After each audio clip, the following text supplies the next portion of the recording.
Bonjour et bienvenue au Discussion Friday podcast en français. Aujourd'hui, on va parler de l'Antarctique. Depuis aussi longtemps que je peux me rappeler, j'ai toujours été fasciné par les cartes. Et quelques années passées, je suis venu en contact avec une carte. Pas la vraie, mais une photo, bien entendu. Et la carte, c'est la Piri Reis, R-E-I-S. Et ça montrait vraiment une carte du monde comme on la connaissait dans les années... en fait, c'est une carte qui date de 1513. Ça a été fait par un amiral ottoman. Il était un cartographe aussi. Que son nom, c'est Piri Reis. C'est pourquoi on l'a appelé comme ça, d'ailleurs. Et ça montre un morceau de terre qu'il y a euh, au sud du cap Good Hope. Bon, et cette région-là a seulement été... Il y a eu un homme qui a en fait posé son pied là seulement en 1821. Et ça, ce morceau de terre-là, c'est l'Antarctique. L'idée, par contre, c'est que cette carte-là de Pirimap, la Pirimap, montre qu'il n'y a pas de glace en Antarctique. Et ça, c'est quelque chose de vraiment intéressant. Ah, l'Antarctique. Il y a tellement de choses au sujet de ce continent perdu-là. Et puis, je dis continent perdu parce qu'on on va pas regarder vraiment, on n'a pas regardé vraiment en trop de détails, d'une certaine façon. Il y a tellement d'histoires, tellement de choses qui tournent autour de ça, de toutes les possibilités. On parle même d'une base euh, d'extraterrestres. On parle d'un complexe nazi sous la glace. Où est-ce que Hitler s'est peut-être caché à la fin de la guerre. Il y a tellement des histoires qui sont vraiment intéressantes avec tout ça. Mais comme il n'y a pas vraiment de grosses preuves, je vais juste aller pour cette fois-ci avec des choses qui sont vérifiables, des choses qui sont là, qui sont réelles. Et ce sera à vous autres de regarder par la suite si vous voulez aller plus loin dans d'autres choses. Donc, l'Antarctique est définitivement reconnu pour son climat extrême, avec des moyennes de température à moins 57 Celsius à l'intérieur, alors que sur la côte, on parle de moins 10 comme moyenne. La température la plus basse qu'on a jamais enregistrée, en fait sur Terre, vient de l'Antarctique à moins 98 Celsius. La température la plus chaude qui a été enregistrée en Antarctique, c'est 17,5, donc les records. Et quand c'est si froid que ça dans l'environnement est extrêmement difficile, même pour les pingouins qui habitent là. Mais avec tout ça, il y a tellement des choses intéressantes, il y a tellement des choses qui sont intéressantes et très peu connues dans le fond. Euh, Par exemple, le mont Erebus, c'est une montagne qui est là, mais qui est en fait un volcan qui est actif. Eh oui, un volcan actif avec la lave, etc., etc. Une autre chose qui est intéressante, il y a énormément de charbon. Oui, du charbon, comme les vieilles forêts, là. Dans l'Antarctique. Oui. Et il faut savoir que l'Antarctique n'a pas toujours été où est-ce que c'est qu'elle est là. Ça, comme tous les autres continents, ça se déplace. Et l'Antarctique s'est déplacé, était plus haut à un moment donné, n'était pas dans une région arctique. Donc, c'est, je dirais, normal qu'il y ait du charbon là. Mais le charbon n'est pas la seule chose. Il y a énormément de minerais qu'on peut trouver en Antarctique. Ça coûterait assez cher à cause de la température qui existe à ce point-là pour faire l'exploitation.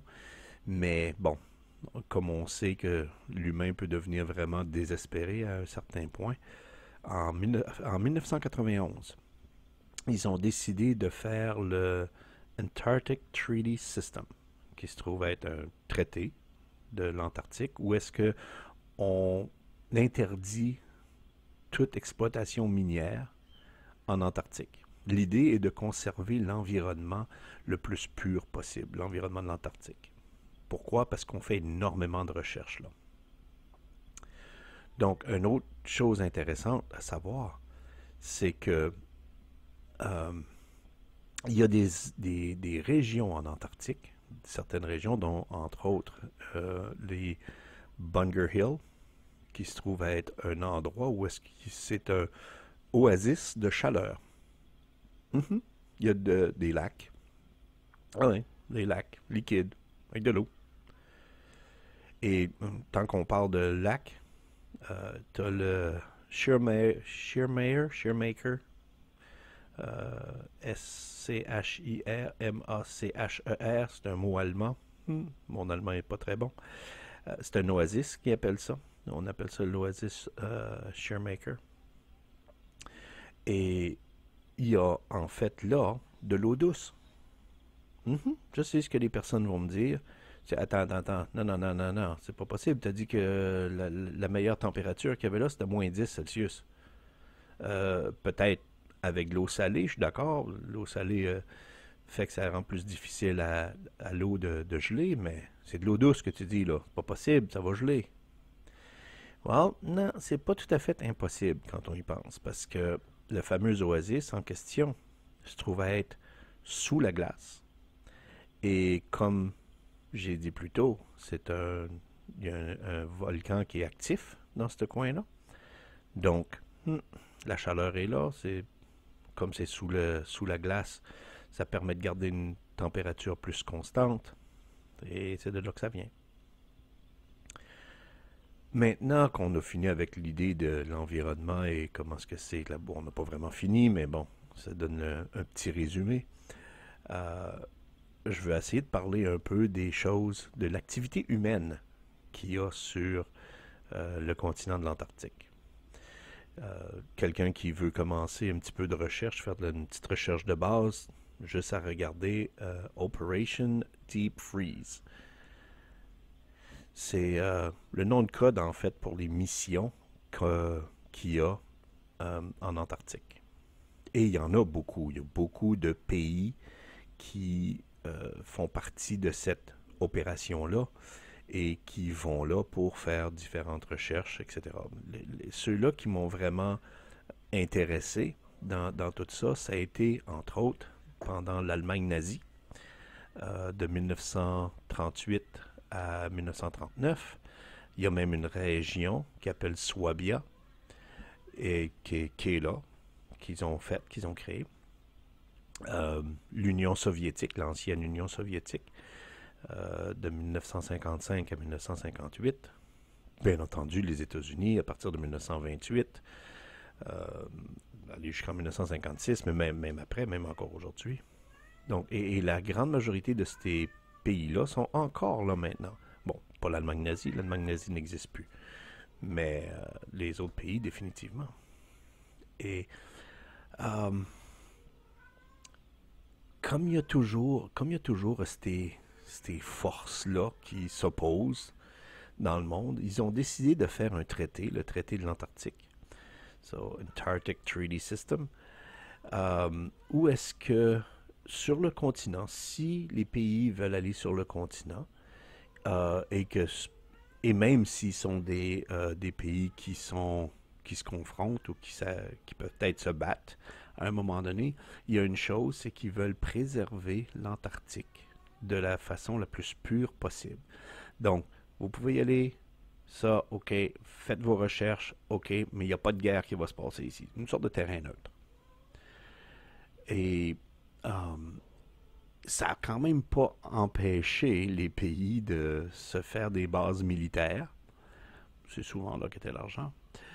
Donc, y a une base américaine, McMurdo, la station McMurdo, qui est une base là, qui est une base permanente et qui est encore maintenant, encore aujourd'hui, sous le chapeau des États-Unis, mais a été euh, prise par la Nouvelle-Zélande. La Nouvelle-Zélande maintenant occupe cette place-là, même si la station est sous le management des États-Unis. Donc, lorsque les États-Unis étaient à la base, entre 1964 et 1972, euh, il y a eu quelques problèmes. Bon, bien entendu, avec l'environnement là-bas, on a besoin d'électricité, right? On a besoin de se tenir un peu au chaud, etc., etc., euh, pour survivre à cet endroit-là. Donc, ils avaient besoin d'une source d'énergie. Cette source d'énergie-là était mini, une mini centrale nucléaire portative. Et malheureusement, cette mini centrale nucléaire-là a eu des problèmes. Okay? Et comment est-ce qu'on a su qu'il y avait eu des problèmes? C'est que les personnes qui ont travaillé à McMurdo se trouvaient à avoir beaucoup de... Les gens mouraient de cancer et de d'autres maladies qui sont généralement reliées à l'exposition à la radiation. Donc, ils ont fait une investigation là-dessus et ils se sont rendus compte qu'il y a eu plus de 400 problèmes avec la centrale, la petite centrale portative, dont entre autres des fêlures dans le réacteur, etc., etc. Donc, j'ai pas besoin de dire que ça a comme causé des retards dans les recherches. Ils ont juste décidé de ramasser leurs choses, sortir ça de là. Et ça a pris quelques années à nettoyer avant que l'autre groupe rentre. Donc, quelle sorte de recherche est-ce qu'on fait en Antarctique? Bon, une des recherches qu'on fait, entre autres, c'est les recherches atmosphériques, les recherches en biologie animale, surtout les animaux qui vont là pour se reproduire, euh, avec la glace aussi, comment la glace fonctionne, euh, aussi des recherches de volcans, en océanographie, la physiologie, wow, humaine, et même en psychologie, on regarde ça, etc. Donc ça, c'est le genre de recherche qu'on peut faire.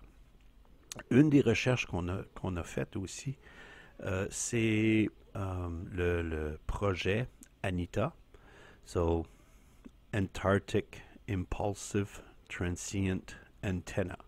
Donc en gros, c'est une antenne qu'on envoie dans les airs, en fait, et qu'est-ce qu'on essaie de trouver? On essaie de trouver, ou on essaie d'identifier les nutриents qui sont créés après avoir eu des collisions entre eux autres, avec des rayons cosmiques.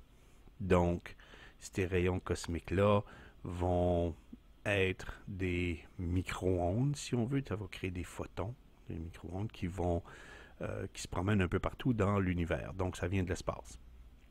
Et on s'est dit, si on envoie un ballon en Antarctique, comme il n'y a pas beaucoup de construction humaine là, donc on a une meilleure idée de qu'est-ce qui va rebondir de l'espace et ça va revenir. Donc, qu'est-ce qu'on a fait? On a pris un ballon et ce ballon-là avait avec lui l'antenne en question et on a fait survoler l'Antarctique à environ 35 000 mètres.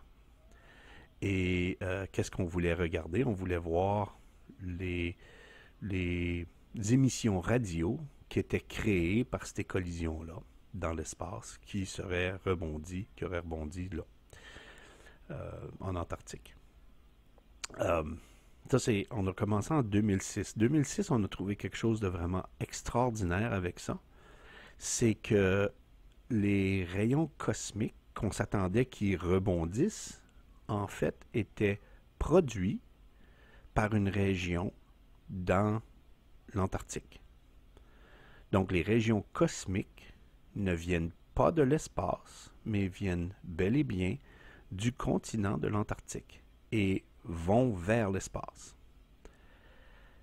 Bon, comme tout bon scientifique, ils ont dit ça peut être juste une fois, on va réessayer une couple de fois, on va voir, on va refaire l'expérience encore. Et ça a continué jusqu'en 2014 où ils ont été capables d'enregistrer à plusieurs reprises ce rayon cosmique-là qui partait de l'Antarctique pour aller vers l'espace.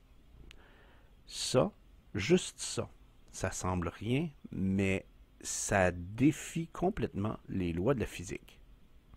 C'est pas supposé d'arriver comme ça. Mais là, pas du tout. Donc,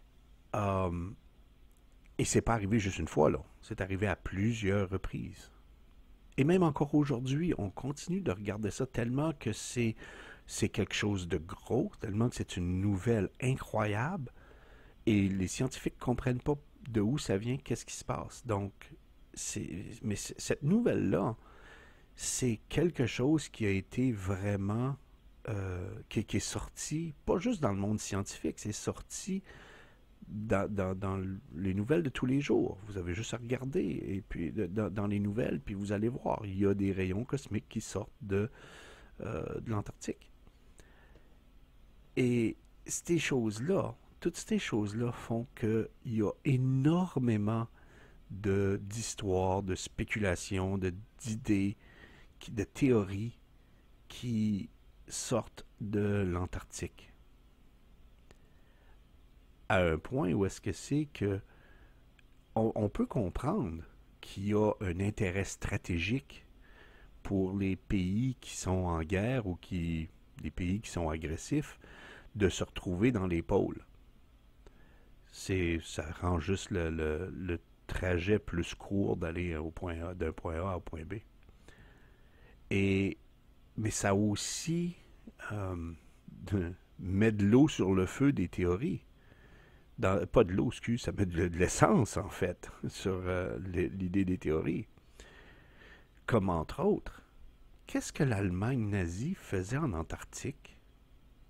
Pourquoi est-ce qu'ils l'ont nié plus tard? Il y a un documentaire de 2006, qui est un documentaire russe, en fait, où est-ce que c'est qu'il compte une histoire en 1946-47, il y a eu un gros conflit entre les forces des Alliés, donc des États-Unis et de la Russie, et l'opposant était les nazis et un groupe extraterrestre, où les nazis ont gagné le combat dû à leur immense supériorité technologique.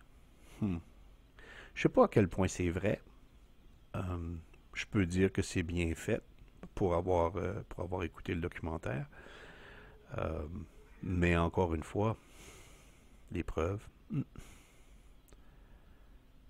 Donc, il y a même des personnes qui prétendent que le fameux Atlantis qui est disparu serait en fait juste anciennement là où l'Antarctique était. C'était une masse de terre qui était en Atlantique et qui aurait été, avec le temps, à cause d'un certain cataclysme qui aurait détruit Atlantis, aurait tout poussé Atlantis vers qu'est-ce qui est maintenant l'Antarctique. Et c'est maintenant sous des kilomètres de glace. Il y a une personne du nom de Corey Goode qui dit qu'il a fait partie de programme secret de l'espace. C'est un whistleblower, comme on dit. Et lui dit qu'il a, non seulement qu'il sait, mais il a même déjà été dans cette base-là. C'est des anciennes bases qui ne sont pas actives. Il n'y a pas d'extraterrestres dans ces bases-là, mais il y a des bases qui sont là. Et que c'est définitivement pas de technologie comme on la connaît maintenant. Et c'est en Antarctique, sous la glace. quand on regarde aussi, même un peu plus loin, d'autres personnes qui prétendent que, dont entre autres Google Earth, si vous ne connaissez pas Google Earth, c'est vraiment intéressant, c'est une grosse carte de la Terre. Et il y a quelqu'un qui a des photos de ça, il a pris des screenshots, et cette image-là est en fait des tanks qui protègent ou menacent ou gardent un ovni qui se serait écrasé dans la Terre, sur la Terre, mais en Antarctique. Et encore une fois, quand moi j'ai essayé d'aller trouver cette image-là sur Google Earth, c'est maintenant complètement brouillé et on ne peut pas voir les fameux tanks s'ils existent. Mais c'est quand même intéressant de voir qu'il y a énormément de petites choses comme ça qui arrivent. Puis je dis des petites choses, les gens parlent beaucoup de l'Antarctique. Je peux comprendre que c'est entouré de mystères. Il y a même les lois de la physique qui sont complètement brisées dans cette région-là. Qu'est-ce qu'il y a d'autre là? Qu'est-ce qu'il y a d'autre qu'on a découvert qui est même pas publié encore? Qu'est-ce qui se passe? Pourquoi est-ce que l'Antarctique est dans les nouvelles autant? Qu'est-ce qui se passe? Pourquoi est-ce qu'on a autant de nouvelles qui viennent de là? Parce que dans le fond, on en a beaucoup. Et c'est souvent mis comme en arrière et on laisse les choses refroidir un peu. Oui, jeu de mots ici. Donc vraiment, qu'est-ce qui se passe avec l'Antarctique? Une chose est certaine, euh, j'aime beaucoup mes petits pingouins. J'aimerais ça savoir, j'aimerais ça pouvoir leur demander. Peut-être qu'eux autres, ils savent qu'est-ce qui se passe. Anyway, avec tout ça, je vais vous laisser là-dessus. En vous souhaitant le maximum d'amour possible. Puis, ben, j'espère vous voir. Faites attention, vous autres.